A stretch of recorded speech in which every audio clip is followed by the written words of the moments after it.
Et donc, je suis chef de projet ressources pour le territoire Nord-Pas-de-Calais. Et je suis aussi aidante. Je ne sais pas si c'est pour ça qu'on m'a confié cette mission, mais voilà, ça en fait une de plus, on va dire. C'est possible, tu as plusieurs cordes à ton arc. C'est ça. Merci Claudine. Je vais continuer si vous m'entendez bien. Oui, Sylvain, Oui. parfait, ouais. Donc moi c'est Sylvain Gauthier, donc je suis chargé de développement aux actions associatives sur le 78 depuis peu puisque j'ai intégré l'APF il y a 1 mois et demi. Donc les aidants ça fait partie de mes thématiques. Et donc juste avant le 26 février, avant que j'arrive, j'étais bénévole à l'APF depuis quelques années. Et auparavant j'étais plutôt dans la grande distribution de matériaux. Voilà, dans le groupe Saint-Gobain. Et voilà. Je suis avec vous maintenant. Tu as dit ta région, ton territoire, je sais plus. 78. 78, les d'accord. Yvelines, oui. Je suis basé à Saint-Quentin. Merci Sylvain et bienvenue du coup, Merci beaucoup. tant dans ces rencontres que au sein de l'association. Merci. Alors. Il est ouvert mon micro, je vais me présenter. Donc, Ouais. moi, je suis Coralie Morizet, je suis référente pair. Donc, je suis basée en région Centre Val-de-Loire et on est avec papa sur le réseau de pair qui permet l'accompagnement des personnes en situation de handicap et c'est plus sur le volet de la personne avec son vécu, son savoir expérientiel pour permettre à développer les capacités des personnes et des proches aidants aussi. Voilà. Je continue. Vas-y. Donc, mon papa est chef de projet régional donc pour le soutien aux aidants, de manière générale. Région Centre-Val-de-Loire.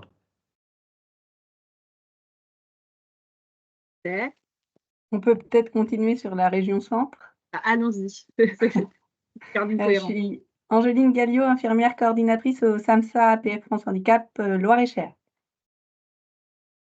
Sabrina Cunat, CD2A, la délégation de Loire-et-Cher. 41, pardon. Olivia Lorilou, donc CD2A, pareil, avec ma collègue Sabrina, sur le 41. Je prends la suite. Donc Aurélie Bertrand, moi je suis CD2A sur la délégation de Haute-Saône, donc à Vesoul, et du territoire de Belfort à Belfort.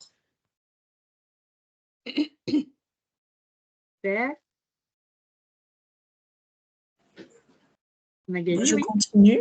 Ouais. Ouais. Donc, bonjour, Magali Desrands, CD2A dans le 95. Val d'Oise. Ça fait réviser les départements, c'est pas plus mal.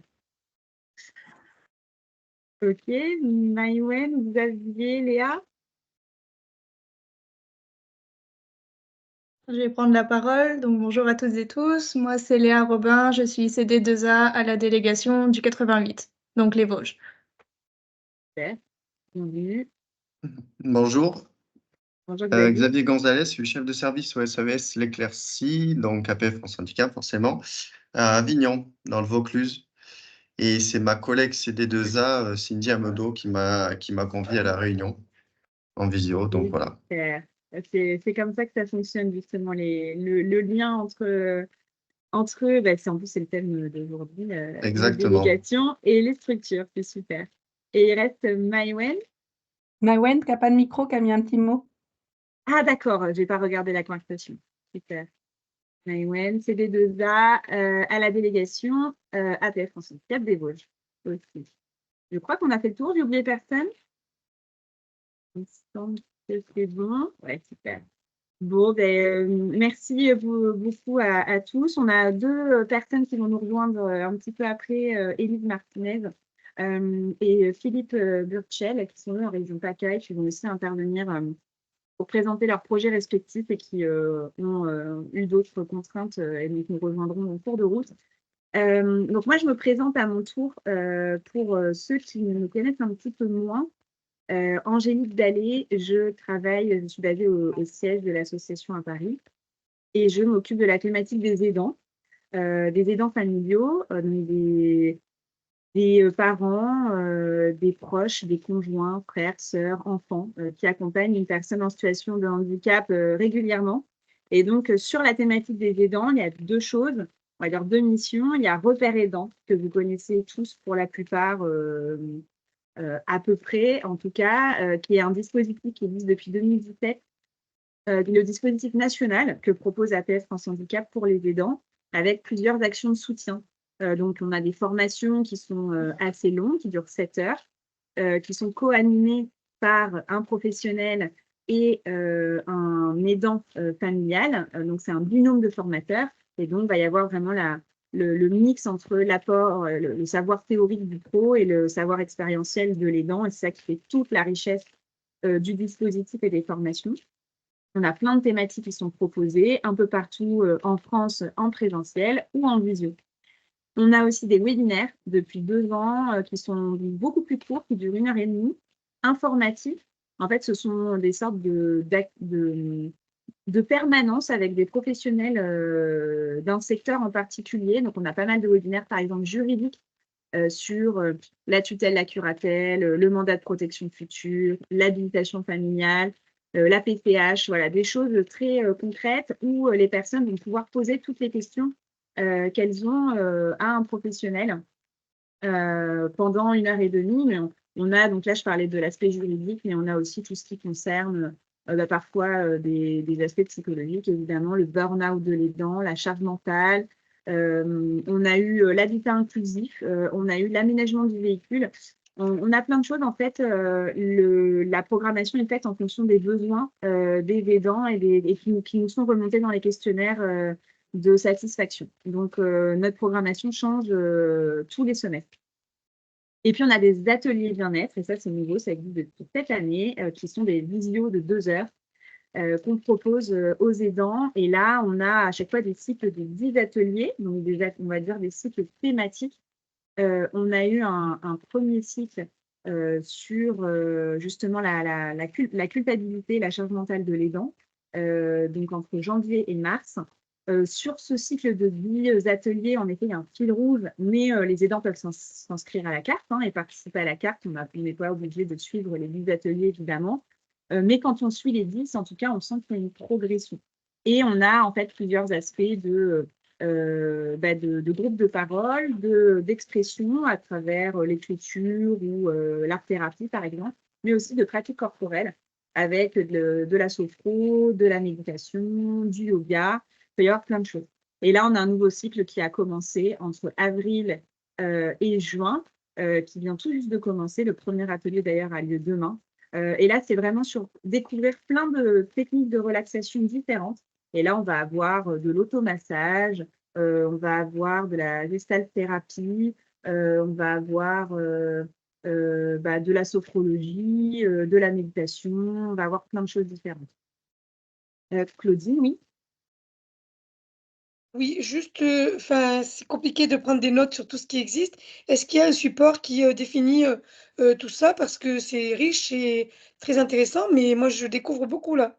Oui, il y a beaucoup d'informations en effet. Donc, on a un site internet qui s'appelle Repère aidant et qui a alors évidemment toutes ces informations-là. Donc, c'est possible de trouver sur ce site en tant que salarié d'APF France Handicap ou en tant qu'aidant, évidemment. Les différentes actions qu'on propose. Il y a des recherches multicritères où on peut se dire, tiens, qu'est-ce qui se passe le mois prochain? Moi, je veux que de la visio, ou alors je veux que du présentiel. C'est cette thématique-là qui m'intéresse. J'habite à Vesoul, qu'est-ce qui se passe à Vesoul? Donc, je rentre mon code postal. Voilà, donc le site est très bien fait. Et il y a surtout une vidéo qui dure 40 secondes en motion design qui présente tout ce qu'on fait, tout ce que je viens de raconter en condensé. Et puis après, c'est pareil, n'hésite pas à m'écrire aussi en parallèle. Moi, je peux t'envoyer des supports, je peux t'envoyer plein de choses, je peux t'envoyer la vidéo en direct aussi. Tu l'auras sur le site internet, mais aussi je peux te l'envoyer si tu veux l'avoir à disposition. Et puis là, on est en train de refaire tous les supports parce que comme Repère aidant n'a pas arrêté de grossir et de proposer de nouvelles actions, les supports sont plus à jour aujourd'hui. Les flyers ne parlent que des formations, mais pas des webinaires et des ateliers. Donc voilà. Ça, c'est tout ce qui concerne repères aidants et du coup qu'on peut proposer à l'échelle de l'association aux aidants familiaux. Et moi, j'ai un peu une autre casquette, c'est celle d'animation de réseau. Et c'est pour ça qu'on est là aussi aujourd'hui.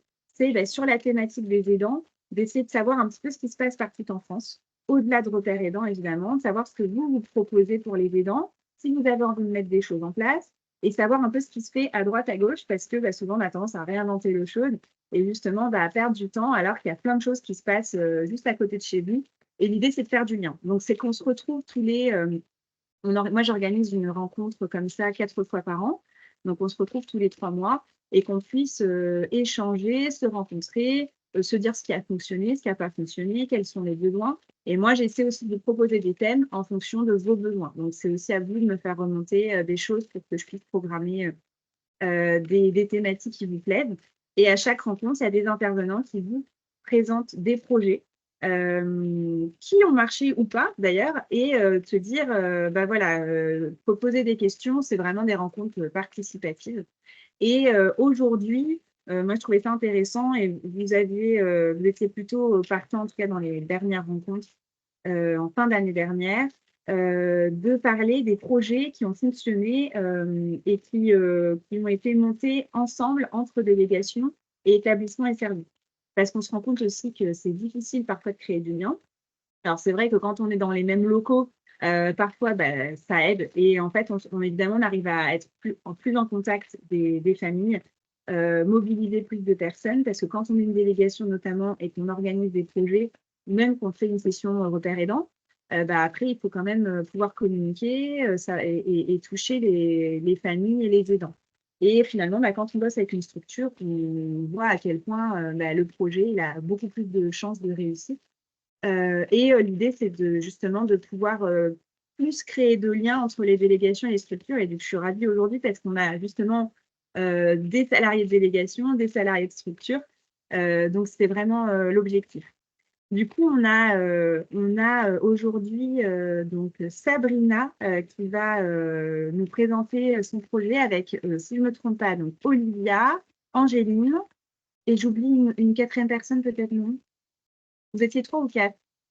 Vous étiez Non, c'est 3. bon, c'est bon. D'accord, j'ai hésité. Donc, vous êtes toutes les 3 et vous avez monté un projet ensemble, vous allez nous en parler, pour les aidants. Et puis, on aura ensuite aussi Élise et Philippe qui interviendront. Donc, n'hésitez pas à poser des questions au fur et à mesure en levant la main. C'est que pour ça. Il n'y a pas de structure particulière à suivre. L'idée, c'est de pouvoir savoir un petit peu justement ce qui se passe au sein de l'association. On vous a préparé un petit truc. Un beau PowerPoint. Alors, je vais essayer de partager ma fenêtre, si je ne me trompe pas. C'est bon. Est-ce que c'est bon? Ok. Ça fonctionne. Vas-y, Angéline. On a travaillé un petit diapo pour vous, toutes les 3, pour vraiment essayer de vous résumer la démarche au sein du Loir-et-Cher. Une démarche qui est vraiment délégation et service depuis plusieurs années. Donc, au sommaire, il y a Sabrina et Olivia qui vont présenter les actions de la délégation vis-à-vis des aidants. Ensuite, moi, je vous parlerai des services du pôle Loir-et-Cher. Et ensuite, on vous parlera des actions communes qui fonctionnent. Alors, pour la délégation, on est remonté un peu loin dans le temps, depuis 2012. Tout est noté, hein, n'hésitez pas à nous arrêter. On propose un cafeté des proches aidants lors de la journée atelier débat sclérose en plaques, parce qu'on a un groupe sclérose en plaques très actif sur le 41, qui propose ça part du groupe d'échange, et à partir du groupe d'échange, on propose différentes actions autour de la CEP, et notamment une journée atelier débat en collaboration avec le réseau Neurocentre et les collègues du SAVS SAMSA qui interviennent. Et du coup, il y a toujours une parenthèse, un temps dédié tout au long de la journée à destination des proches aidants. On fait la même chose lors des écoles de l'ACEP, hein, pour ceux qui connaissent. Je ne sais pas si dans les collègues présents, vous avez des écoles de l'ACEP sur votre région. Élise, elle pourra en reparler aussi. Et dans le cadre des écoles de l'ACEP, on accueille les patients nouvellement diagnostiqués, les nouvelles personnes nouvellement diagnostiquées et aussi leurs proches aidants. Sur 4 samedis matins, 4 ou 5, ça dépend la région où on est, les formules proposées. Nous, c'est sur 4 samedis matins sur 2 mois, 2 samedis par mois en général. Ensuite, en 2020, sortie Covid, comme tout le monde, on a essayé d'être un peu, de réfléchir et de revoir un peu nos actions, notre façon de travailler pour aller à la rencontre des adhérents encore plus. Et on a créé la baraque du lien, vous en avez peut-être entendu parler. Et du coup, la baraque du lien, en un été, en 2020, on a été voir nos 200 adhérents sur le département du 41. Et on fait une baraque de Noël. Et depuis 2022, on a mis l'accent avec Olivia de pouvoir aussi aller voir les proches aidants du département. Donc, on prend la route dans le cadre de la journée nationale des aidants et on va voir tous les proches aidants référencés par la délégation et par le SAVS SAMSA. Je te laisse poursuivre, Olivia. Oui. Du coup, depuis 2023, on a une aidante, donc Marie-Jo, qui a proposé des balades qui s'appellent les balades de Marie-Jo. Ça se déroule une fois par mois. Et elle, son souhait, c'était vraiment de pouvoir partager en fait un moment de bien-être entre proches aidants, de pouvoir parler. Enfin, voilà, elle disait, bah, je fais mes lacets, je m'arrête, voilà, ça me permet de discuter avec quelqu'un et hop, quand j'en ai marre, bah, je continue. Enfin voilà, c'était un petit peu sa démarche. Et donc, on communique un peu nos actions sur le blog de la délégation 41. Sur les réseaux sociaux, on a Facebook, Instagram et Twitter de mémoire. Dans nos actualités associatives aussi, on sort des bulletins, donc 3 fois par an, donc tous les 4 mois, dans lesquels on va mettre nos actions et également nos actions pour les proches aidants. Et on essaye aussi de faire le relais sur Repère Aidant. Voilà pour les actions de la délégation. Ce que je vais rajouter par rapport aux balades de Marie-Jo, ce qui était super, c'était lors de la première baraque des proches aidants. En 2022, quand on s'est rendu à son domicile, c'est elle qui nous a proposé, on y allait un peu avec un questionnaire pour voir les besoins des personnes, des proches surtout. Et du coup, c'est elle qui nous a dit, moi j'adore marcher et j'aimerais bien pouvoir le faire avec d'autres personnes qui rencontrent les mêmes problématiques que moi. Donc ça, c'est vraiment parti de là, cette proposition, les balades de Marie-Jo, ça vient d'une aidante. Voilà. Alors, je vais prendre le relais sur les services. Donc, au niveau du Loir-et-Cher, on a 2 SAVS, un SAMSA, un CESAD et un foyer d'hébergement qui est relié à un ESAT. Donc, nous, on est en pôle depuis 2018. Ça veut dire qu'on a un seul directeur pour tous les services, ce qui aide, en tout cas, sur les projets collectifs. Donc, par rapport aux aidants, bien sûr, on a nos suivis individuels selon le service dans lequel on est, qu'on soit CESAD, SAMSA, SAVS, foyer. On repère et on soutient les aidants par nos actions individuelles. Ensuite, ce qu'on met en place aussi, c'est d'aller à la rencontre à domicile avec la délégation du Loir-et-Cher, soit pour nos personnes accompagnées, en SAMSA, en SAVS, au foyer, n'importe quoi. Au foyer, ça va être des permanences. Et donc, on propose de rencontrer la délégation, d'adhérer. On présente les projets. Et c'est là qu'on voit s'il y a naissance d'envie collective, individuelle. Ensuite, au niveau du pôle, on a mis en place des fiches actions dédiées aux aidants. C'est-à-dire que notre direction, en 2019, quand on a écrit nos projets d'établissement et de services, chacun avait une fiche action dédiée à la problématique des aidants pour pouvoir répondre davantage, réfléchir davantage à ce qu'on pouvait mettre en place dans les services pour les aidants. Ensuite, on a identifié une responsable de service du pôle. Elles sont 3, mais il n'y en a qu'une qui est dédiée à la thématique des aidants. Donc, elle participe à toutes les réunions, elle porte avec nous les fiches actions et elle est vraiment informée de ce qui se passe en Loir-et-Cher. Ensuite, on a nommé, donc tout ça, c'est fait au fur et à mesure, avec la direction qui a choisi de mettre aussi le paquet sur la thématique des aidants. On a nommé 2 professionnels dits référents par service. Donc, au CESAD, au SAVS, au foyer et au SAMSA, vous trouvez 2 professionnels référents de la thématique aidant.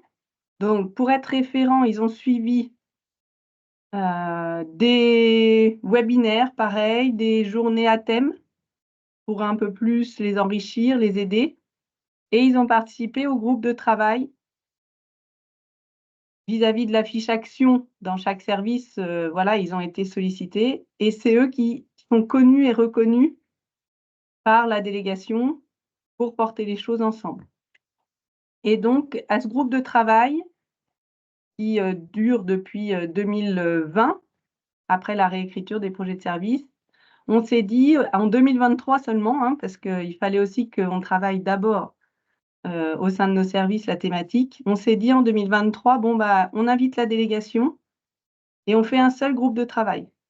Donc maintenant, ESMS et délégation ont des temps de démarche qualité, parce que dans les services, c'est comme ça qu'on les appelle, c'est de la démarche qualité, mais il y a la délégation avec nous.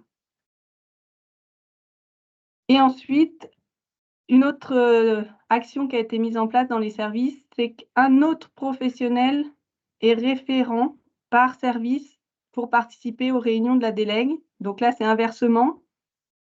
C'est-à-dire que je vous disais, dans un premier temps, nous, on a invité la délègue sur nos temps qualité. Et dans l'autre sens, la délégation nous invite à leurs réunions mensuelles. C'est un autre professionnel qui est souvent référent, d'ailleurs, ce n'est pas sous le sceau de la démarche qualité du tout, et qui va être informé de tout ce qui se passe à la délègue, aidant ou pas aidant, toutes thématiques confondues, et va rapporter ça aux collègues. Donc, il y a un vrai lien qui se crée. Vous l'avez dit tout à l'heure, Angélique, c'est facile quand on est dans les mêmes locaux, on va vous en parler après, mais au CESAD qui ne sont pas ici, au foyer d'hébergement où ils ne sont pas ici, et à l'autre SAVS où ils ne sont pas ici, le fait de nommer des professionnels a été un vrai plus. C'est un vrai lien. On nomme quelqu'un, on le reconnaît, on le forme et on échange. Je ne sais pas s'il y a des questions, arrêtez-nous si besoin. Nos outils au sein des services, c'est Bluemedi.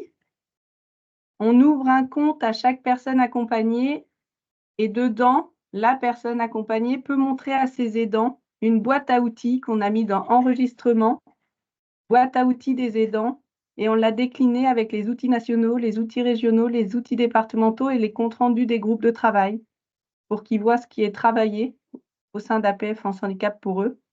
C'est notre seul moyen, nous, en tant que SMS, de communication vers l'extérieur. On n'a pas de blog, on n'a pas de réseau. Ensuite, ce qui a été travaillé dans nos outils, c'est qu'on a rajouté une partie à chaque fois sur les aidants. Donc, par exemple, moi, en SAMSA, je vais à la rencontre des personnes en préadmission.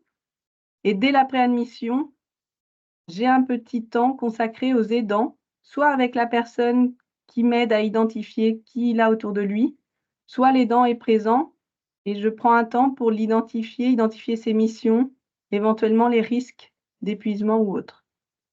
Ensuite, ça se décline dans le projet personnalisé d'accompagnement. On a un encart sur ce que veut l'aidant pour la personne accompagnée et on voit ce qu'on retient pas, ça donne beaucoup d'informations.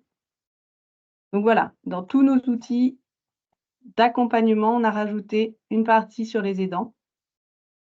Et le dernier outil qu'on a mis en place l'année dernière, c'est un tableau de recensement des aidants dans chaque service qu'on diffuse avec leur accord à la délégation 41. Donc, l'idée, c'est de les identifier et de remonter à la délègue le nombre d'aidants qu'on a dans chaque service pour voir après nos actions communes.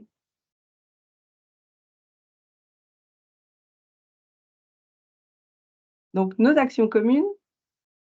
Sabrina, je te laisse parler de la baraque.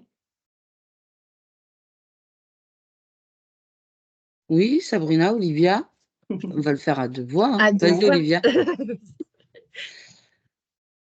Donc, Commence ou je commence? vas-y, Ah. Olivia. Donc, on a 2 actions communes.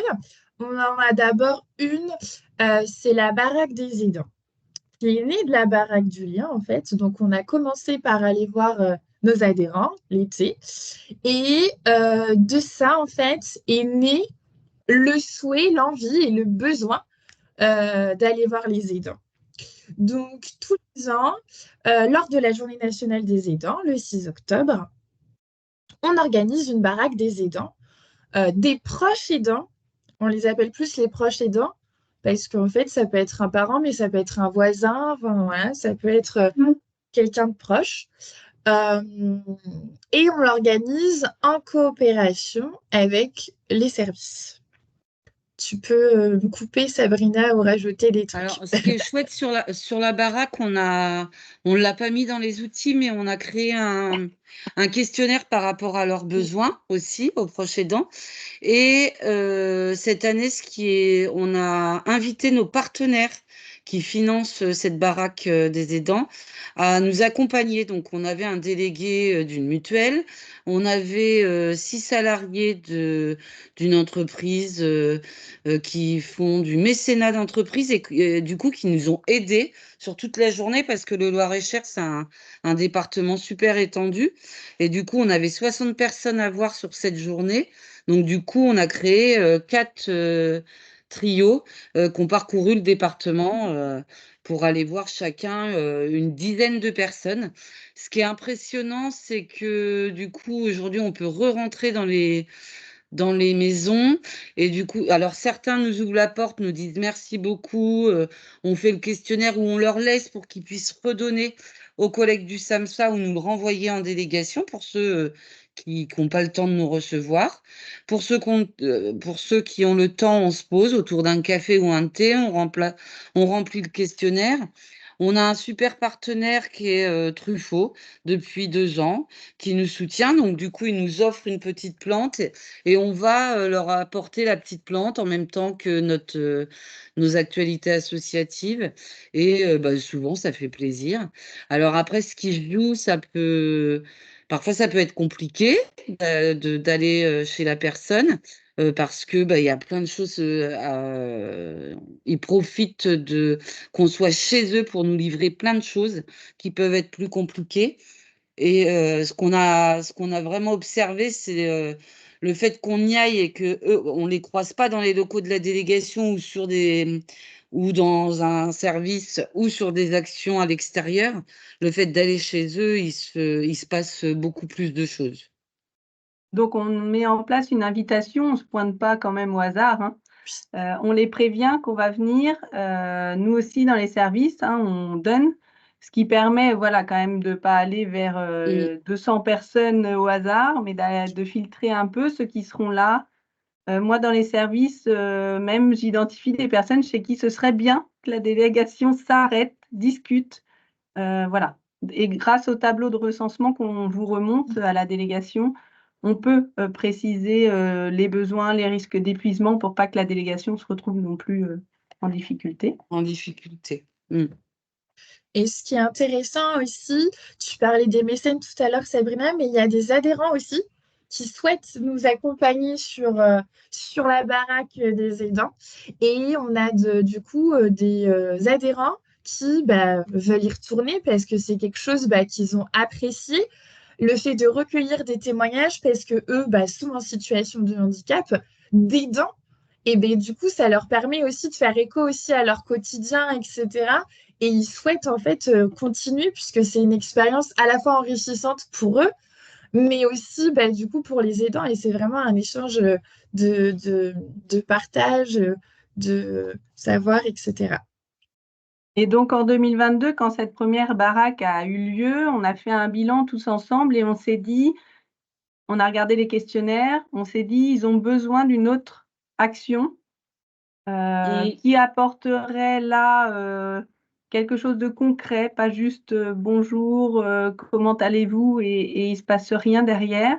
Et donc est née la deuxième action que l'on a eue, qu'on a appelée Rapprochons-nous, qui a lieu au printemps, donc 6 mois après. Comme ça coupe le calendrier en deux. Et donc, l'idée, c'est d'avoir une après-midi, un samedi, au printemps, où on vient inviter les aidants à s'inscrire à des ateliers co-animés, délégations, services, partenaires. Donc, ça peut être des partenaires sociaux, des partenaires médicaux, c'est arrivé, diététiciens. Là, il y a eu une association de bien-être qui est venue cette année. Et donc, on les invite, pareil, tous les aidants de délégation ou de service identifiés à venir toute l'après-midi avec un moment d'accueil, un moment d'atelier, un moment de goûter où ils se retrouvent. Donc ça, c'est pareil, c'est la deuxième année. Il y a eu 2023 et 2024 et qui s'intercalent avec la baraque. Et là, c'est vraiment le bien-être. Enfin, c'était vraiment c'est ce qui ressortait, le bien-être a été ressorti en 2022 et 2023. Ouais. Le bien-être et aussi l'information sur les droits. Et en fait, chaque année, il y a des ateliers qui peuvent différer. Par exemple, cette année, on a rajouté Donne-le-la à ton dos, qui était plus sur la posture, parce que c'était une demande suite à l'enquête de la baraque. Et là, par exemple, cette année, donc ça a eu lieu du coup samedi, donc il y a 2 jours. Donc pareil, il y a eu 4 ateliers. Et ce qui est ressorti en fait de ces ateliers, les personnes en fait elles viennent, mais elles viennent aussi pour déverser. Que ce soit sur l'instant smoothie où ils font les smoothies avec nous, que ce soit sur les massages, et ben en fait ils se détendent et du coup ils parlent. Enfin ça leur permet aussi de tout lâcher. Et là, du coup, suite à cette journée, rapprochons-nous, on a déjà des personnes qui ont relevé d'autres thématiques. Par exemple, il y en a qui souhaiteraient partir un séjour de vacances. Ça, c'est ressorti sur 3-4 personnes des 13 qui étaient présentes. Sur la relation aidant-aidé, là, il y en a beaucoup aussi. Il y a beaucoup de personnes qui ont relevé cette difficulté et qui aimeraient avoir des informations sur l'approche, en fait, entre aidant et aidé. Donc, voilà un petit peu comment sont organisés les ateliers. Oui, Angélique. Oui, je me demandais, les intervenants lors de cette journée, donc il y avait des salariés de, si j'ai bien compris, de délégation et de structure. Est-ce qu'il y avait aussi des prestataires extérieurs? Oui. Et les financements, du coup, pour financer cet après-midi-là, parce que je voyais aussi que vous proposiez de la suppléance. Est-ce que c'est des choses qui sont financées ou c'est juste un service de coordination de votre part? Comment ça fonctionne? Du coup, un partenaire extérieur, donc on avait l'UDAF qui était plus sur la partie droit. On a eu L'UDAF est venu gratuitement. Gratuitement, oui, c'est ça. On a une parenthèse où là, du coup, c'était financé par le CEPOM. C'est ça, Angélique? Oui, en fait, les ESMS ont porté le devis. Et sur la suppléance, donc là, en fait, on n'a eu qu'une personne. Donc, l'année dernière, on n'a pas eu besoin de suppléance. Là, pareil, ça a été financé par le CEPOM et c'est un bénévole qui est mis à disposition par la délégation.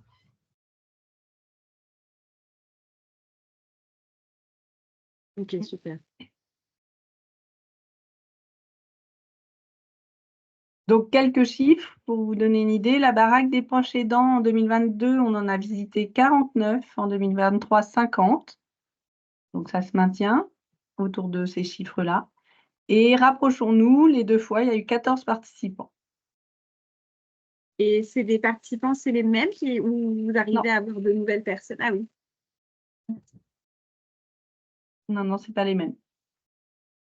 Il y a des Il y en a personnes une qui reviennent. Mmh. Il y a des personnes qui reviennent et on a des nouvelles. Là, par exemple, cette année, c'était moite-moite. C'était moitié-moitié.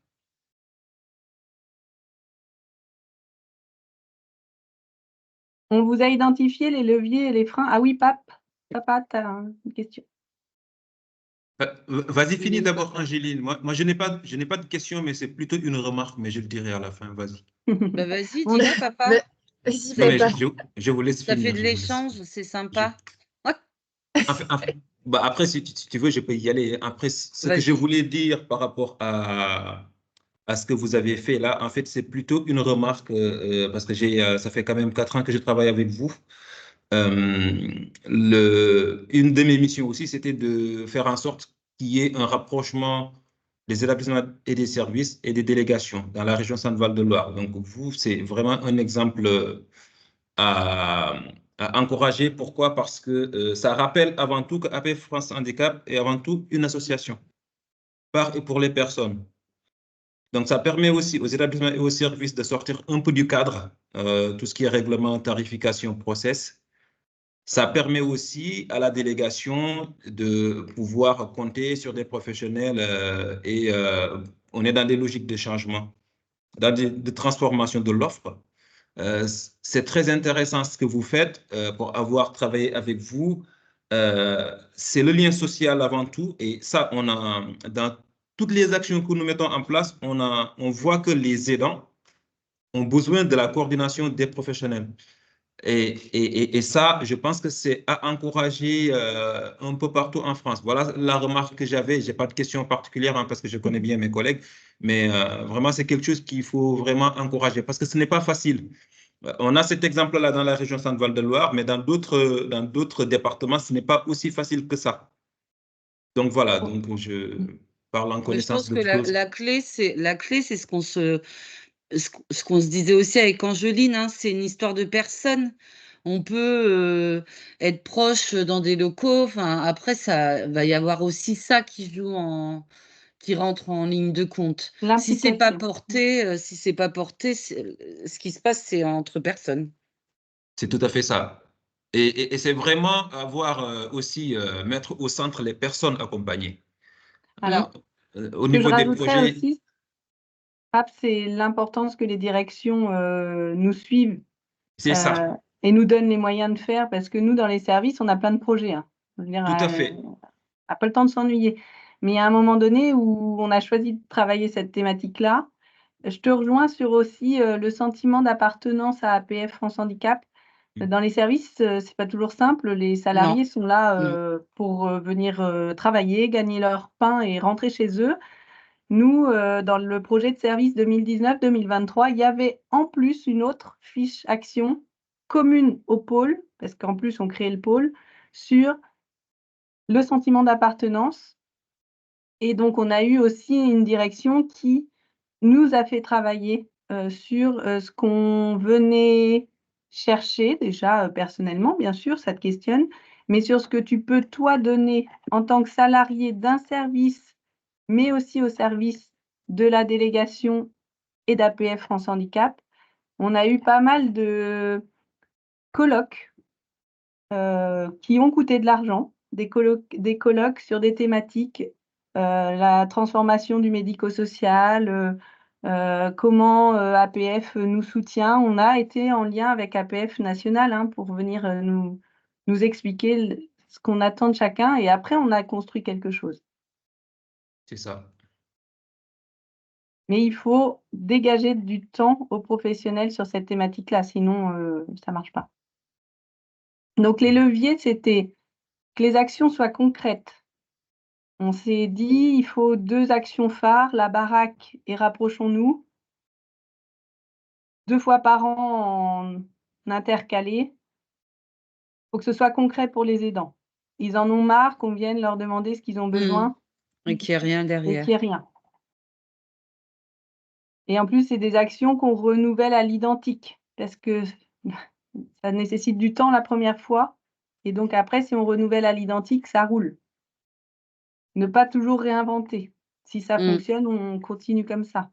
Bien sûr, on réinvente à l'intérieur, mais ne pas toujours vouloir réinventer. Pour les professionnels, c'est quand même plus cool.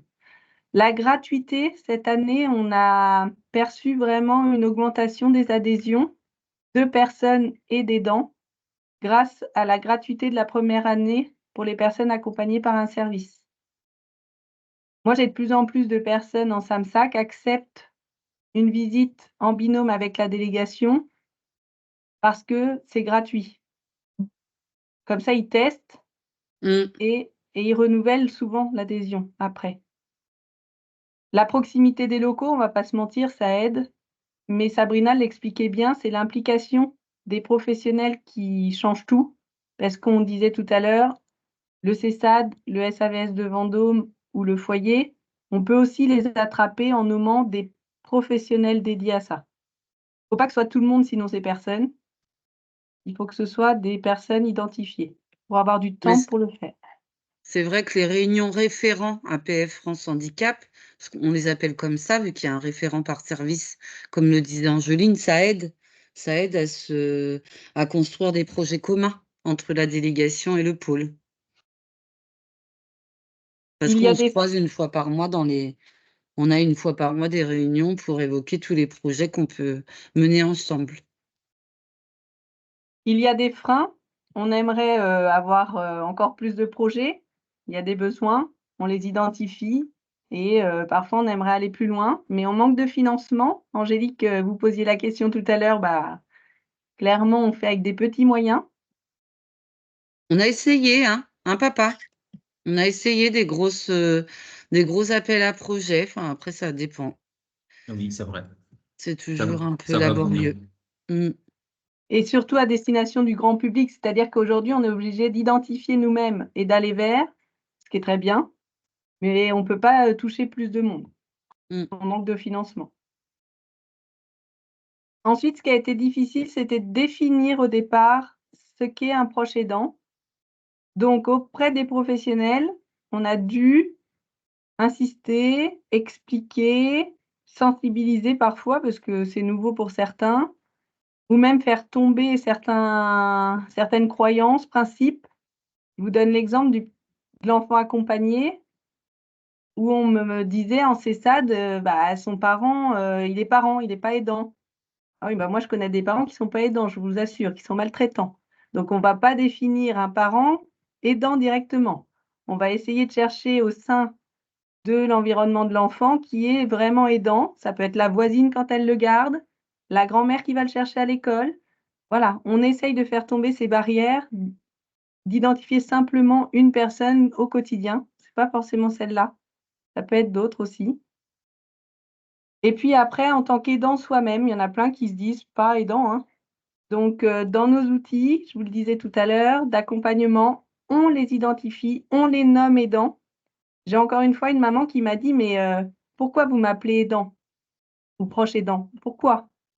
Parce que derrière, on a aussi une législation, on a aussi des financements pour les aidants qu'on n'aurait pas parce que vous êtes simple parent. Donc moi, je vais je veux que vous vous considériez aidant parce que vous faites bien plus pour votre jeune ado qu'un parent lambda. Et donc, ça les met au travail, ces personnes-là, et c'est très intéressant dans les débats. Un autre frein, c'est le manque d'implication. Alors, à contrario, on a le levier, l'implication, et puis parfois le manque d'implication, où ça peut vite retomber. Et puis, un des freins, c'est le temps dédié. Il faut du temps pour le faire. Donc, il faut une direction qui suit, il faut des professionnels disponibles. Oui, Angélique? Je me demandais nommer des référents dans les structures aidantes que vous voyez une fois par mois. C'était sur la base du volontariat. Comment vous avez trouvé ces référents? Parce qu'il y a aussi évidemment cette dimension de manque de temps dans les structures. Et je pense que c'est le premier frein qui va être mentionné. Hein. Les professionnels sont surchargés. Le secteur en ce moment ne va pas bien. les professionnels sont en souffrance. Donc, comment aussi les mobiliser en les désignant dans ce rôle-là qui va forcément les impliquer un peu plus et leur prendre un peu de temps aussi. Donc, nous, ce qu'on a fait, c'est que, pour les services qui réécrivaient leur projet de service, il y avait 8 fiches actions sur différentes thématiques. Et donc, pour après organiser des groupes de travail, on avait une feuille d'inscription où chacun s'inscrivait dans au moins un groupe. Donc, il y avait 8 groupes, il fallait s'inscrire dans un. Bon, bah, ça dessine vite. Il y en a 2 qui se sont inscrits. Quand il en manquait un, parce qu'il y en a qui se cachent, qui ne s'inscrivent pas, bah, ça, c'est le rôle de la référente qualité, de voir qui peut encore s'inscrire, qui n'est pas inscrit dans un seul groupe. Donc, parfois, c'était du volontariat. Et puis, parfois, bah, on ciblait, il reste 3 personnes, il reste 3 thématiques de libre, vous partagez.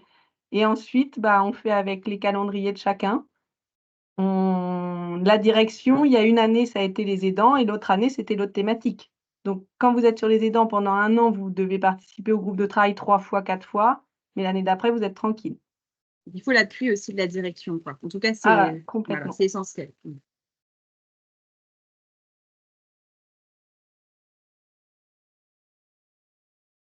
Et à tous les niveaux, parce qu'on disait tout à l'heure dans la slide qu'il y avait aussi une des responsables de service dédiée.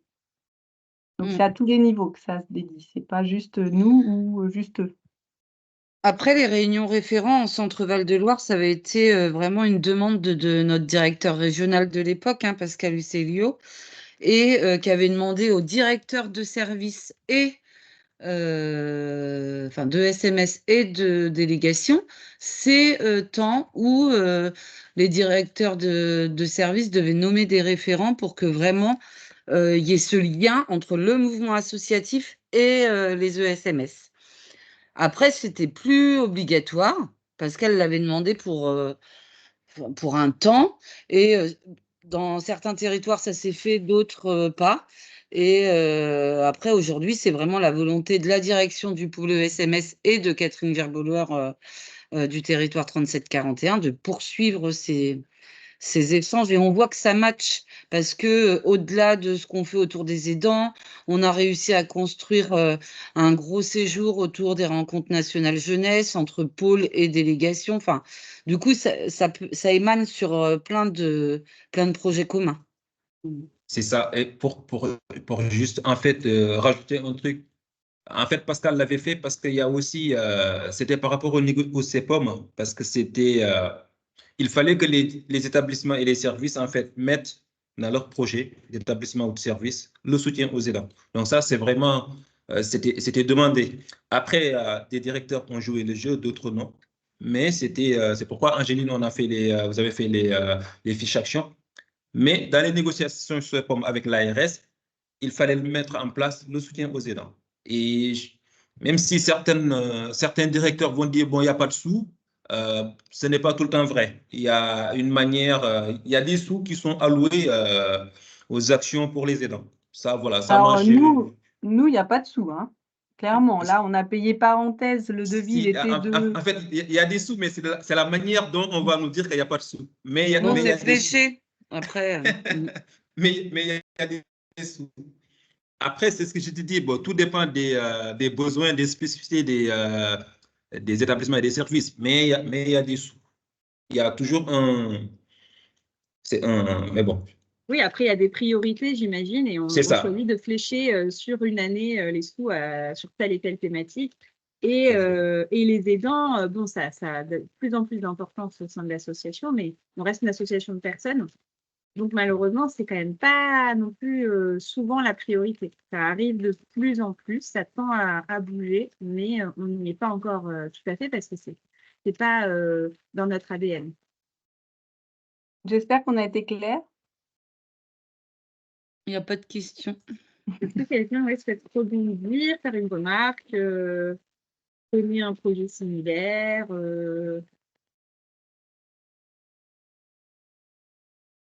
Moi, j'aurais une question. Oui. Parce que je suis tout nouveau, 1 mois et demi, donc forcément, je me pose plein de questions. Eh ben, C'est C'est bien, l'objectif de ces Sylvain, c'est bien. rencontres. Vas-y, Sylvain. Déjà, bravo pour tout ce que vous faites, parce que moi, je regarde ça de loin et je me dis, voilà, il y a déjà quand même pas mal de choses qui ont été faites et ça donne des idées pour la suite.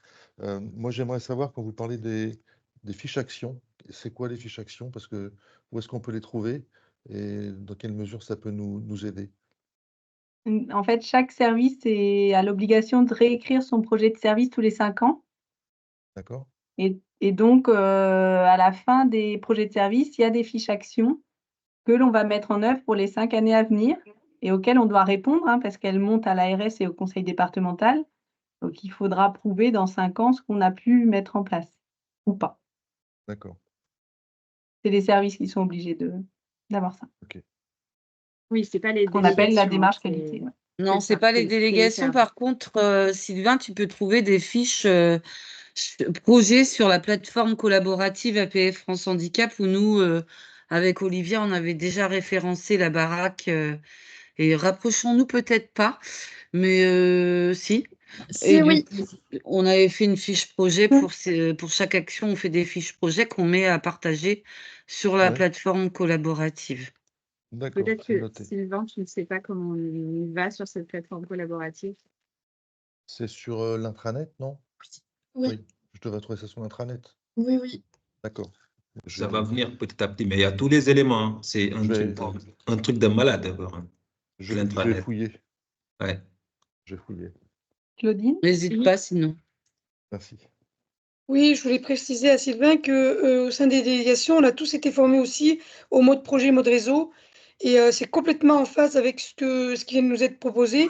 Malheureusement, nos ESMS n'ont pas été formés. Et donc, effectivement, l'exemple qu'on vient de nous illustrer, il est formidable, mais il n'est pas forcément évident à mettre en place partout en France, malheureusement. Parce que, comme le D'accord. précisait Angélique, il faut quand même qu'il y ait des bonnes volontés, il faut qu'il y ait des gens qui croient au fait de travailler tous ensemble, parce qu'effectivement, on est dans la même asso et qu'on a tout intérêt à collaborer pour le public qui nous correspond. Mais c'est pas forcément facile, hein. J'avoue que l'esprit d'appartenance, on l'a un petit peu plus dans les délégations que dans les ESMS, malheureusement. Je suis désolée et je suis ravie d'avoir entendu Angéline, parce que franchement, ça fait du bien. Quand ça vient d'un ESMS, parler comme ça, un grand merci Angéline. Ça De laisse... rien. Je suis pas ça toute laisse... seule, hein. On est beaucoup Non, derrière moi, mais oui, oui, je sais, mais enfin, en tout cas, c'est toi qui es là aujourd'hui et qui explique voilà. comment vous avez fonctionné. Mais en tout cas, moi, je trouve qu'il faudrait peut-être vraiment le mettre en lumière parce que ça prouve que ça peut marcher, quoi. Et vous êtes vraiment Bah, l'exemple frappant que ce mode projet, mode réseau, il peut être activé partout. Et voilà, il faudrait tirer profit de ce que vous avez fait, vous, pour qu'ensemble, on puisse convaincre tous ceux qui prennent un peu encore la patte pour le faire. Et c'est vrai que souvent, les ESMS disent, oh, ben, dans les délégations, ils font pas grand-chose. Oh, ben, qu'est-ce qu'ils font? Ça fait 15 ans qu'on leur explique, mais ils se posent encore la question de ce qu'on fait. Enfin, c'est vraiment, c'est violent, hein, pour nous, hein. C'est violent. Après, On a l'impression d'être payé pour pas grand-chose, quoi. Mais bon, après, Claudine, je te rejoins, hein, mais c'est possible, ça demande juste ouais, du temps plusieurs années, et de la vraiment. volonté. Mm. Et c'est pour ça que l'idée de l'écrire dans le projet de service, je parle pour les services, hein, il y a Xavier à qui ça doit parler, mais voilà, si on les écrit dans les projets de service comme un incontournable, il y a un moment donné où tu auras des forces vives, des gens qui vont voilà, se donner les moyens d'y arriver. Tu en auras d'autres moins, mais au moins, de toute façon, il y aura une émulation. Mais c'est ça. Et moi, je pense qu'il faut vraiment donner envie au siège de mettre en lumière tout ce que vous avez fait ensemble, je dis bien ensemble avec un grand E, de manière à essayer de convaincre les autres, enfin, de dire, ben voilà, notre projet mode réseau, il a été mis naturellement ensemble dans le 41 et le 30, je ne sais plus combien.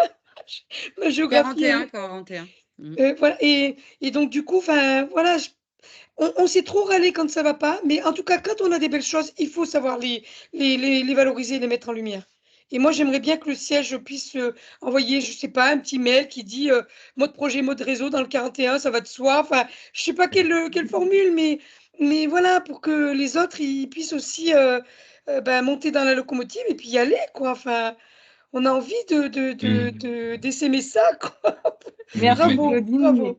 Merci. Après, c'est pareil, on peut donner les outils qu'on a, les fiches actions et tout ça, on peut vous les passer. Je parle Ouais, voilà, les fiches à ceux qui. projet, on peut tout Allez-y. envoyer à Bah oui, Angélique pour que tu puisses redistribuer vraiment. aussi après. Moi, ça C'est ça, moi m'intéresse. je le partagerai sur l'équipe Teams et c'est aussi pour ça que ces rencontres existent justement, c'est pour donner de la visibilité à vos actions locales et le siège ne les connaît pas, que moi je puisse les référencer sur le site internet Repères aidants dans l'onglet justement pour les aidants où on a toutes les actions du réseau que l'association propose partout sur les territoires.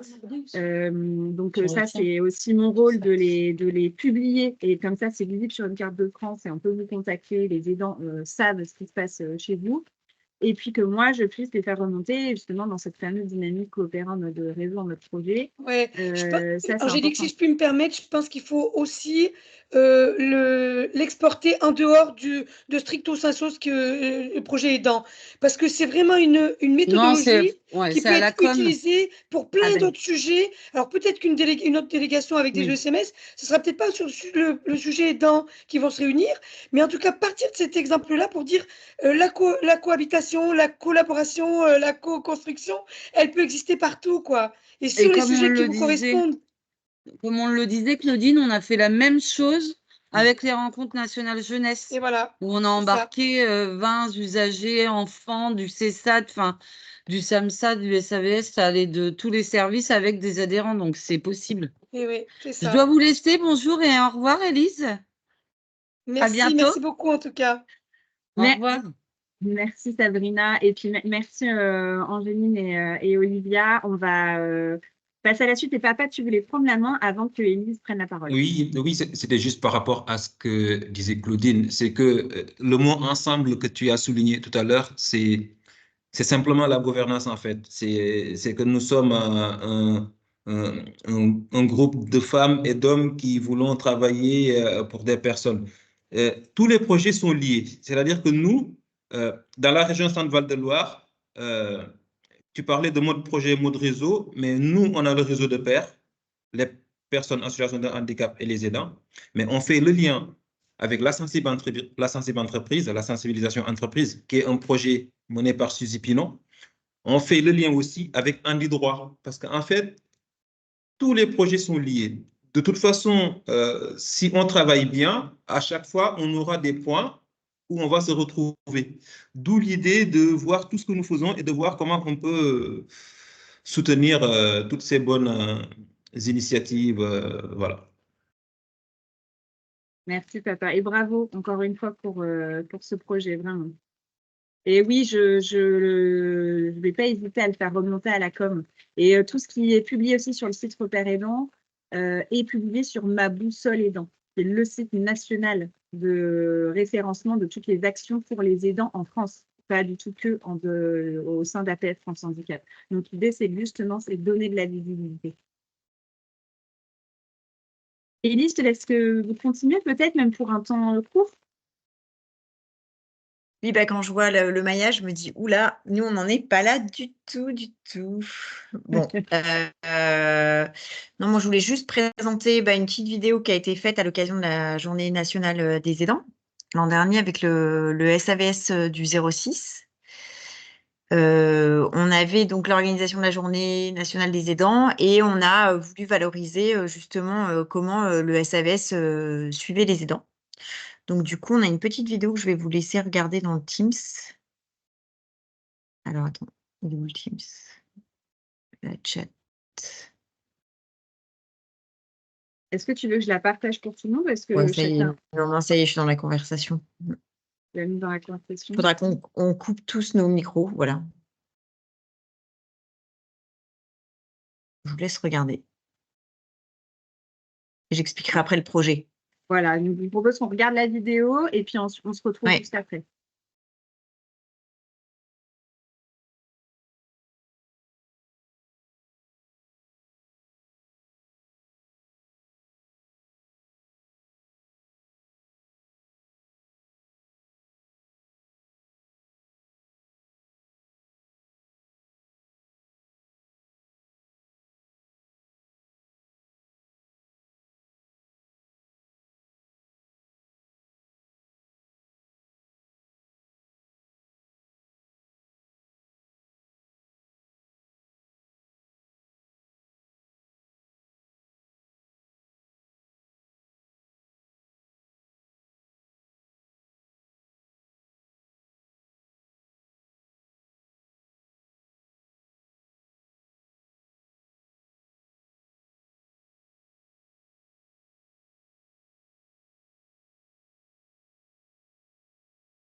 Est-ce que vous êtes à la fin? Non, pas encore. Je vous laisse encore une petite minute.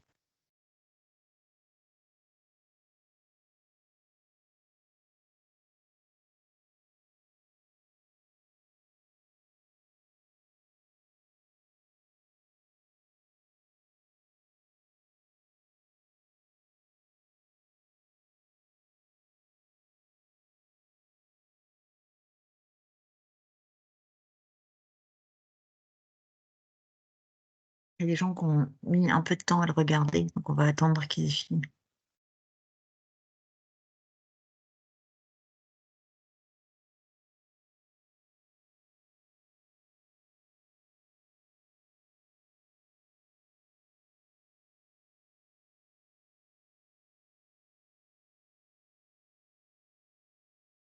Donc Sylvain, quand c'est bon, tu fais un punch, s'il te plaît.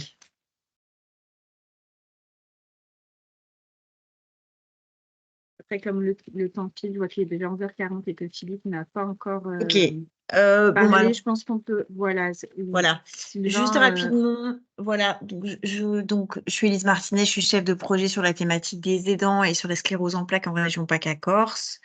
Donc moi, mon rôle, ça a été principalement de former les CD2A, donc comme Philippe qui va échanger avec vous, et pour voilà, en tout cas de les soutenir dans leur démarche de mise en place d'actions pour les aidants. Donc pendant longtemps, on a mis en place des formations repères aidants. On a pu mettre aussi en place on a essaimé les journées des aidants partout en région PACA.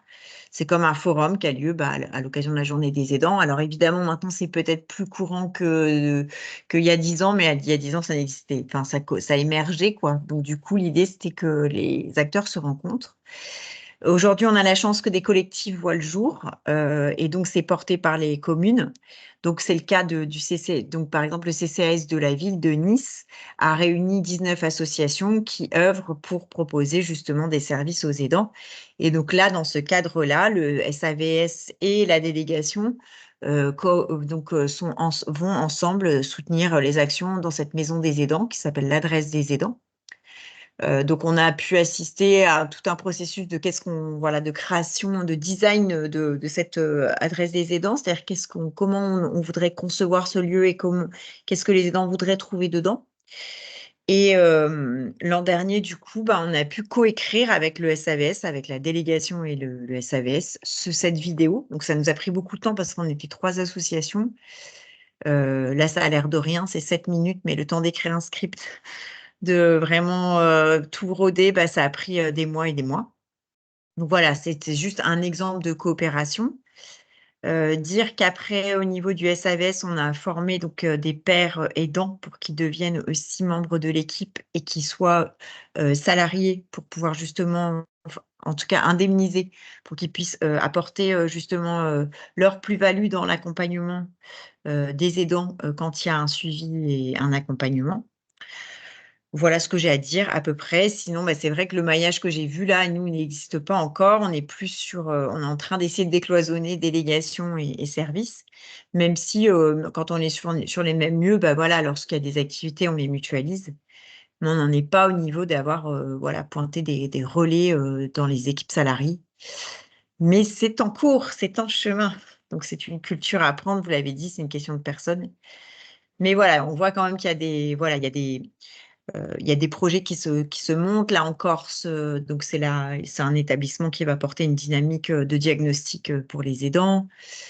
Donc, c'est en train d'émerger. Enfin, voilà, moi, j'apporte mon concours dès que je peux pour que ça fasse la passerelle entre justement les délégations, les ESMS. Donc là, en Corse, on est en train de postuler pour justement pouvoir faire un diagnostic. On s'appuiera sur les groupes relais, donc c'est-à-dire les points d'ancrage des délégations, pour qu'une salariée d'un établissement puisse justement faire ce diagnostic qui nous permettra de proposer, voilà, d'offrir une offre complète. Et le SAVS aussi du 06 continue dans cette dynamique avec la délégation pour justement proposer voilà, en tout cas des projets pour les aidants de type plateforme et autres. Donc du coup, voilà, c'est en mouvement chez nous en PACA. Je laisse la parole à Philippe. Moi, je n'avais pas grand-chose à dire. Après, on fait plein de choses sur les aidants, mais ce n'est pas l'objet. C'était plus montrer comment on peut monter des choses de manière très ponctuelle, mais sur nos événements pour que lorsqu'on ait un forum et qu'on est invité par des partenaires extérieurs, on y va, délégation et SAVS, et on montre la continuité aussi d'accompagnement entre les délégations et les services. Et il faut bien démarrer quelque part, en effet. Merci, Elise. Et je vous partagerai je repartagerai la vidéo dans l'équipe Teams, évidemment. Ça peut être un support pour voilà, l'APF de toute Tout manière. à fait. Avec voilà, les documents que Sabrina aussi, Angeline et Olivia me communiquent. Peut-être que du coup, on peut laisser la parole à Philippe, on reste dans la même région.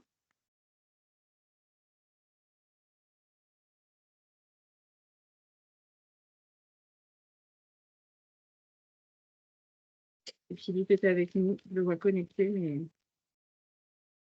Philippe Niveau, oui, je suis avec vous. Alors, c'est Philippe Burchel qui devait... Ah. pardon, Philippe, je ne voyais pas. En fait, je voyais que ton prénom s'afficher. Du coup, je pensais que je parlais à Philippe Burchel, mais Philippe Burchel n'est pas connecté, du coup. Mais il était là tout à l'heure. Hein, oui, il était là. C'est pour ça que j'ai fait entre-temps, dès qu'il arrive... Il n'a pas pu suivre les premières Il est présentations. là. Ah, c'est que je ne le voyais pas s'afficher. Pas de souci.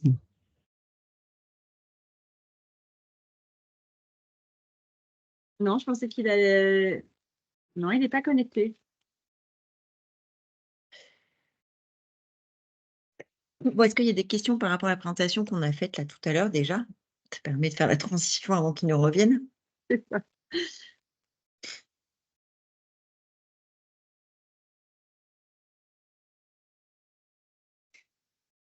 Et moi, du coup, je me demandais peut-être, Xavier, toi qui es chef de service, c'est ça, d'un SAVS, quand on a fait le tour d'étape tout à l'heure, comment toi tu vois les choses? Est-ce que tu as la sensation que c'est possible des projets en collaboration comme ça, que vous en êtes encore loin ou que c'est réalisable? Je te laisse prendre la parole et je réponds à Philippe qui m'appelle en parallèle. Alors, moi, ça fait pas longtemps que je suis là, donc c'est un peu délicat, mais c'est possible. Mais pour moi, ça vient avant tout des personnes qui constituent les équipes. Et on parlait tout à l'heure de l'association. Avant tout, voilà, c'est vrai que je ressens quand même il y a un foyer juste à côté. Je sais pas, vous m'entendez? Ouais, parce que moi, ça a bloqué. Et voilà, donc c'est très, le foyer fait ses actions, le SAVS fait ses actions, la délègue aussi. Et là, depuis que je suis arrivé, avec Cindy, on se met en lien pour essayer de voir comment on peut travailler ensemble et avec le foyer aussi, d'autant plus qu'il y a la fusion 1384. Donc un peu tout ça en même temps. Si ça part de la direction que ça va aux salariés et que les salariés soit ont envie, soit n'ont pas le choix, ça va le faire, mais ça va prendre du temps, ça c'est sûr. Mais c'est possible. Voilà. Merci, Xavier. De rien. J'ai eu Philippe au téléphone qui tente de se connecter, mais il a Il des problèmes de là, on le connexion. Il est en partage voit, de mais- connexion. Il arrive, il repart, il arrive, il repart. Il a une mauvaise connexion. Donc, il essaye et puis s'il n'y arrive pas, tant pis, il interviendra à une prochaine rencontre. Ça arrive. Hein. Vous connaissez ça au siège. Hein. Je crois qu'on a la plus mauvaise connexion de l'ensemble des structures et délégations confondues en France. Oui, Philippe, c'est bon, t'entends. Oui, Philippe. Oui, je suis désolé. En fait, j'étais en train de parler, puis vous ne m'entendiez pas. Et après, tout a bugué. Donc, comme je disais, désolé, en fait, je suis à une journée professionnelle. Donc, je me suis mis dehors. Mais c'est un petit peu, si vous entendez des oiseaux, ou voilà, c'est normal. Du coup, en fait, je voulais vous présenter donc, les actions parentalité qu'on a mis en place avec le pôle enfance de Gap. Donc, il y a quelques années, en fait, on a mis en place un café des parents qui avait très bien marché. C'était la délégation qui l'avait mis en place. Et on était juste passé par le pôle enfance pour communiquer auprès des familles. Et bref, ça avait très bien marché. Et du coup, on a décidé ensuite de se revoir avec le pôle enfance pour essayer de construire un programme d'action pour les enfants et donc de le monter ensemble. Donc, je vais vous partager l'écran pour que vous puissiez voir un peu à quoi ça ressemble.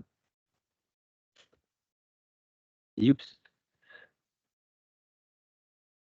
Donc, l'idée, c'était de mettre en place des actions pour les parents d'enfants en situation de handicap sur les 2 départements sur lesquels je travaille, donc les Hautes-Alpes et les Alpes-de-Haute-Provence, une fois par trimestre, avec une proposition pour les parents, donc un temps d'échange.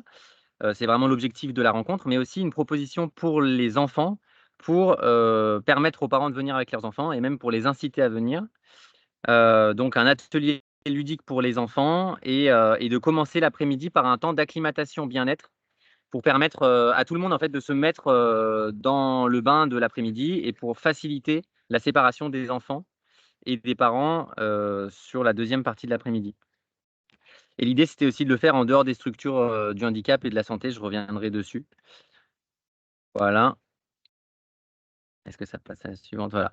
Et donc, l'objectif de ces actions, c'est donc de permettre aux parents de se rencontrer, de se retrouver, d'échanger, de conforter les compétences des parents quant à l'exercice de la parentalité, soutenir ses parents dans leurs questionnements et leurs difficultés, et si possible, proposer un moment de répit aux parents, et essayer de toucher un maximum de parents, donc rendre l'action gratuite pour qu'il n'y ait pas de contrainte de tarif, et proposer une action pour les enfants avec des professionnels de santé pour permettre à un maximum de familles de venir.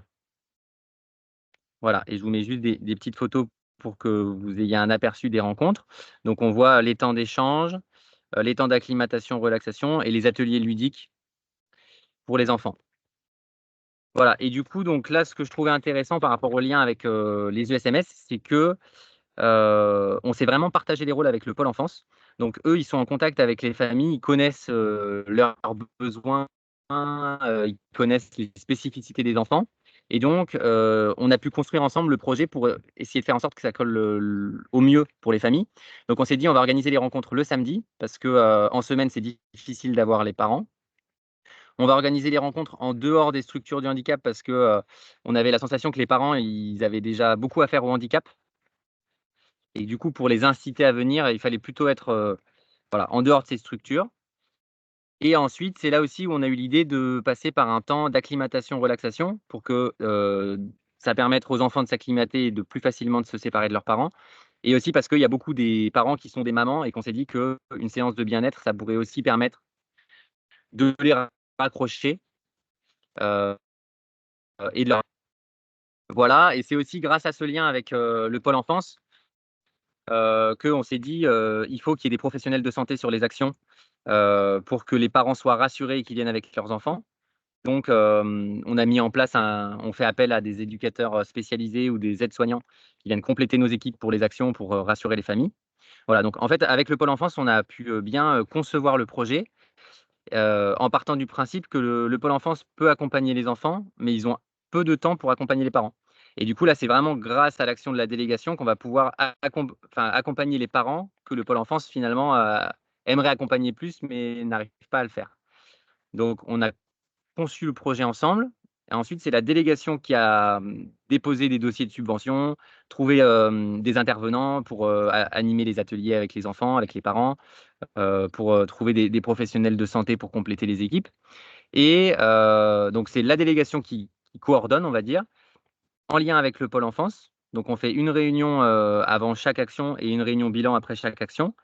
Sur laquelle bah, voilà, on se met au point avec le pôle enfance sur leurs idées, sur aussi des retours par rapport à l'action précédente, quand il y a eu un souci pendant, par exemple, le temps d'échange entre parents. Et bah, là, ce qui est intéressant, c'est qu'au pôle enfance, ils ont des psychologues et des assistantes sociales. Et du coup, on peut s'appuyer sur l'avis de la psychologue du pôle enfance, qui connaît les familles, qui peut nous faire un retour sur, voilà, sur ce qu'elle pense bien voilà, d'adapter ou autre. Donc il y a ce lien-là et puis c'est aussi le pôle enfance qui fait le relais de communication auprès des familles du pôle enfance.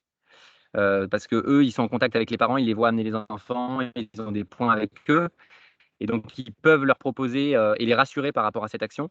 Et donc c'est plus, ça marche encore mieux que si c'était un mail ou si c'était enfin voilà, une affiche. Donc ils permettent vraiment de raccrocher les familles. Donc voilà sur les avantages de ce lien avec le pôle enfance. Je pense que c'est de vraiment adapter les actions pour qu'elles soient au mieux adaptées aux besoins des familles. Et ensuite, c'est de faire le relais direct avec les familles que APF France Handicap suit pour les rassurer, leur dire que c'est la même association.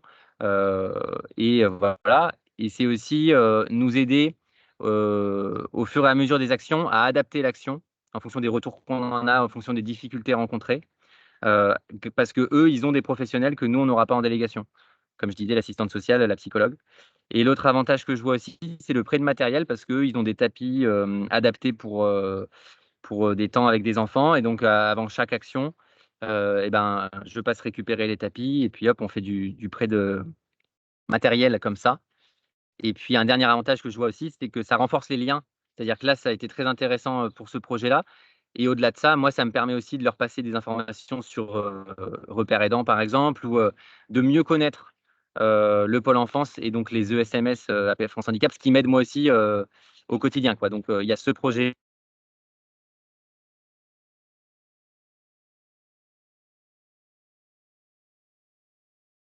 On l'a perdu. Et on l'a perdu d'un coup. Il n'y a pas eu de transition, il n'a pas eu le temps de bloquer, rien. Il est parti. Le pauvre. Il m'appelle en parallèle, pardon. Oui, Angéline, du coup, je te laisse prendre la parole en attendant. Ouais, ce qui est criant, hein, c'est ce qu'ils ont mis en place. C'est vraiment comme ça aussi qu'on l'a fait au début, et ça peut peut-être vous aider.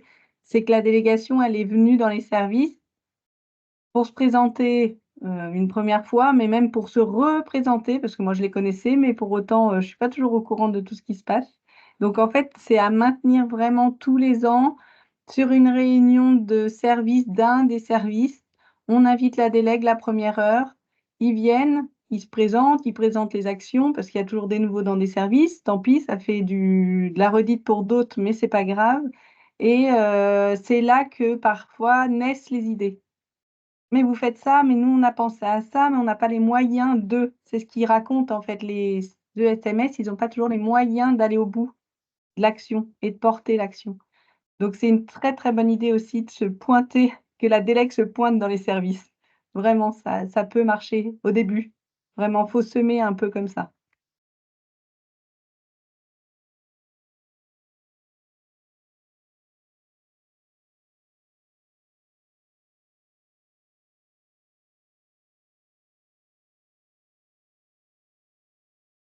Bon, Philippe n'arrive pas à se reconnecter, pardon, et donc il voulait compléter, donc je complète pour lui les aléas du direct.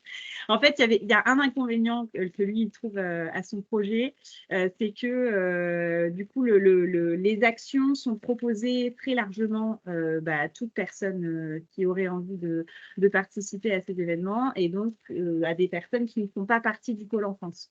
Donc pour la délégation, lui, il trouve ça intéressant parce que ça fait venir de nouvelles personnes, ça permet à de nouvelles personnes de connaître APF France Handicap.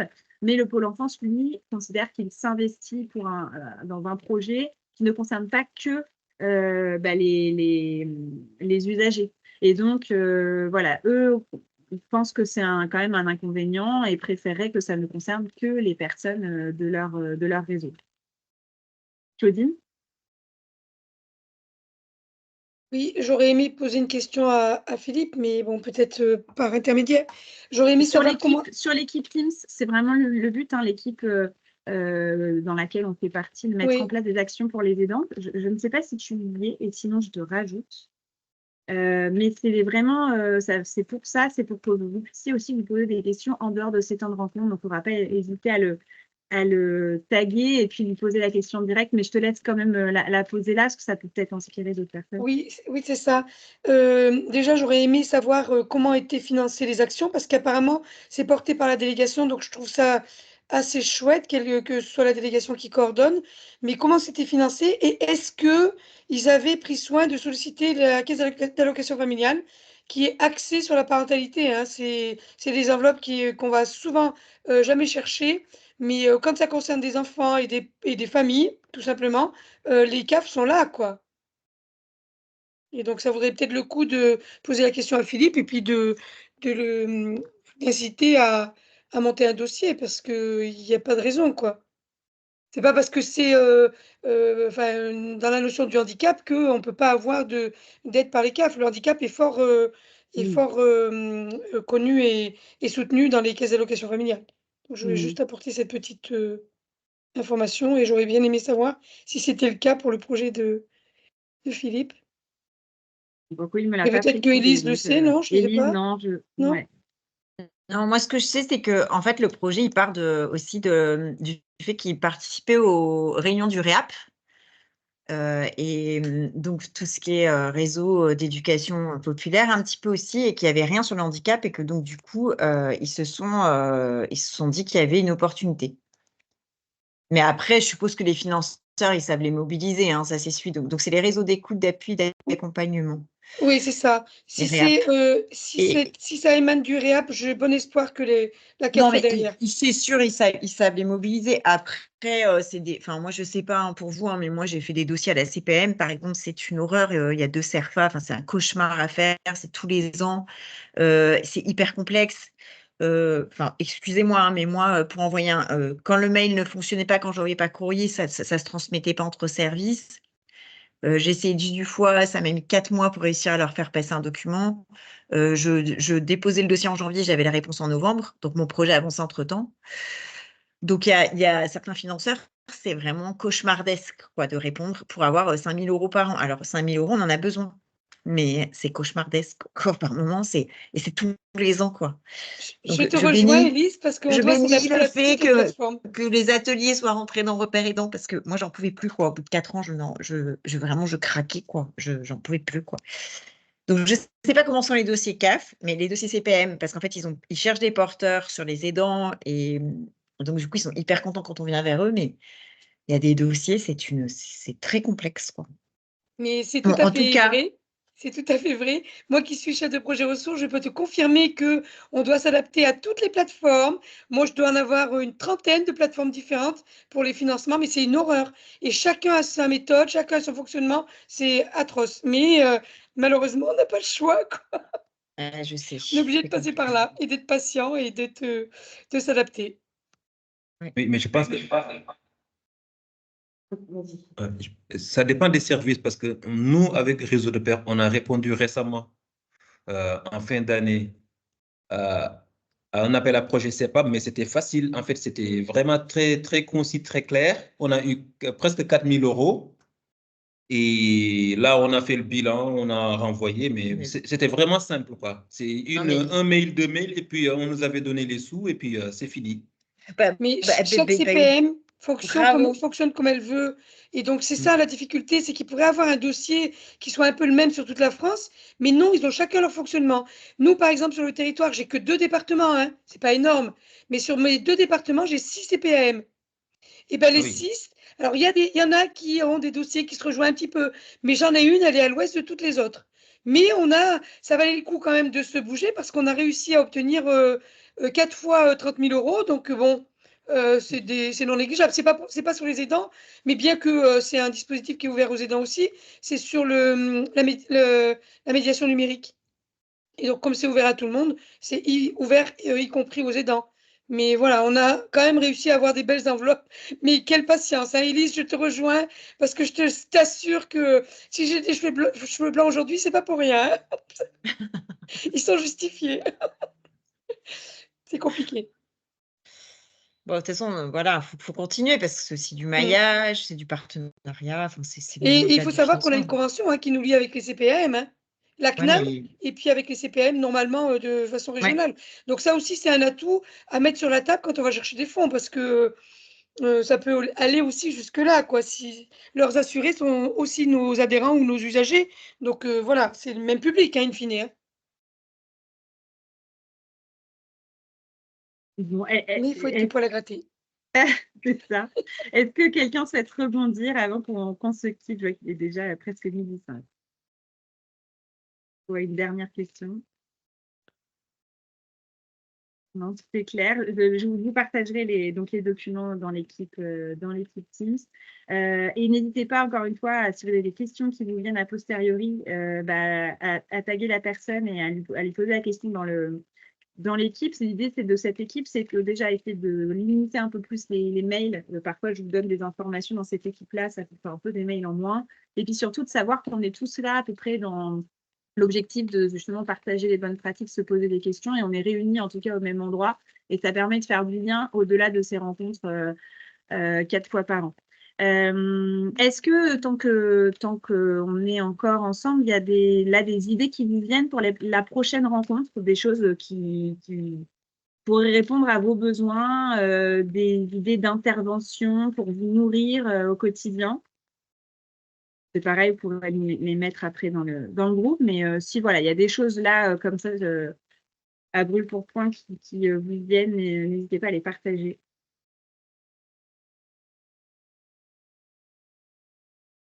Qui a fait remonter en fin d'année dernière dans le petit sondage que j'avais fait, c'était le partage d'outils concrets pour pouvoir, quand on démarre de rien et qu'on crée comme ça des actions pour les aidants, comment justement on les mobilise, comment on prend en compte leurs besoins, comment on fait pour savoir plutôt quel jour de la semaine il serait disponible, c'est d'ailleurs en semaine ou c'est le week-end, c'est plutôt l'après-midi, c'est plutôt le matin. Quelle thématique, des formations, du bien-être, des groupes de parole, un café.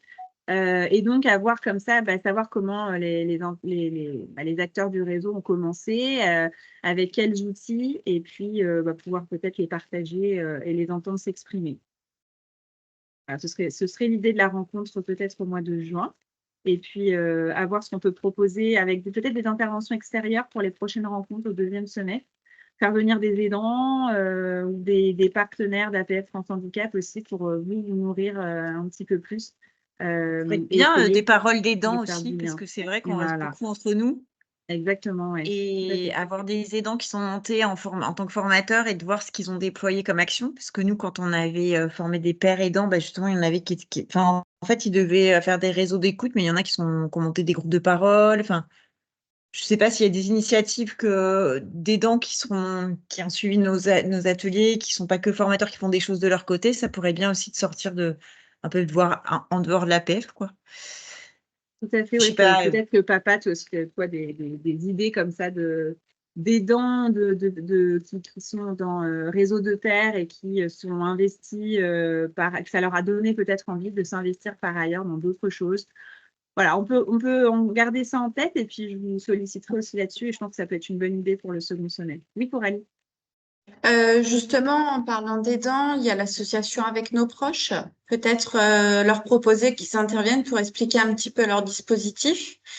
Moi, je suis en contact avec Chloé Patrier qui justement m'a envoyé un mail que je pourrais vous diffuser pour ce qu'il recherche là pour s'outiller et créer un parcours pour pouvoir identifier les risques. Donc, il recherche à peu près 100 aidants et c'est une association nationale qui peut être intéressante. Voilà, je ne sais pas ce que vous en pensez, mais en tout cas, ça peut être une idée. Oui, merci Coralie. Je les connais en effet, ce qui font partie de notre groupe de travail, parce qu'ils sont aussi financés par la CNSA, entre autres, en tout cas. Donc, je pourrais les solliciter en effet. Oui, Philippe? Oui, moi je me questionne sur l'articulation avec les plateformes de répit et d'accompagnement des aidants. Du coup, il y aura peut-être un sujet aussi à travailler de ce côté-là. Fut un temps, j'envoyais les infos aux 2 plateformes là, de Maine-et-Loire et de Loire-Atlantique. Je le fais plus parce que je suis pas sûr que ça soit diffusé derrière. Mais voilà, comment on peut améliorer notre relation avec les plateformes et du coup assurer une meilleure diffusion, parce qu'ils sont par contre un lieu de repérer. Oui. Donc comment on peut améliorer nos diffusions d'actions au travers des plateformes.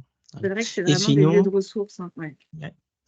Et sinon, je suis preneur s'il y a des SIAD, puisque je suis à la tête d'un SIAD maintenant, qui ont mis en place des actions pour les aidants. Je suis preneur finalement pour pas partir de rien. Je vois combien les aides-soignants, certes, interviennent auprès des aidés, mais le lien direct qu'ils ont avec quotidien, avec les aidants.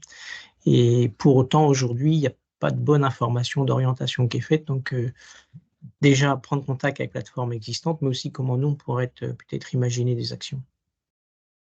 Super, c'est noté. Voilà, plein de bonnes idées pour les prochaines rencontres. Merci beaucoup. Angéline voit les documents, donc je les repartagerai dans le groupe. Claudine, aussi, ta question, il faudra la remettre dans le groupe élargi en dehors du chat de cette conversation-là. Si tu es bien dedans, mais si tu ne la trouves pas dans tes équipes Teams, je te rajouterai. Je vais vérifier juste après. Et merci, on va te laisser. Merci à tous pour votre présence aujourd'hui et à tous les intervenants. On pense à Philippe aussi, qui a des problèmes de connexion. Et bon appétit et à très vite à une prochaine rencontre. Merci Au revoir. beaucoup. Merci. Au revoir. Merci, Bonne au revoir. Au revoir.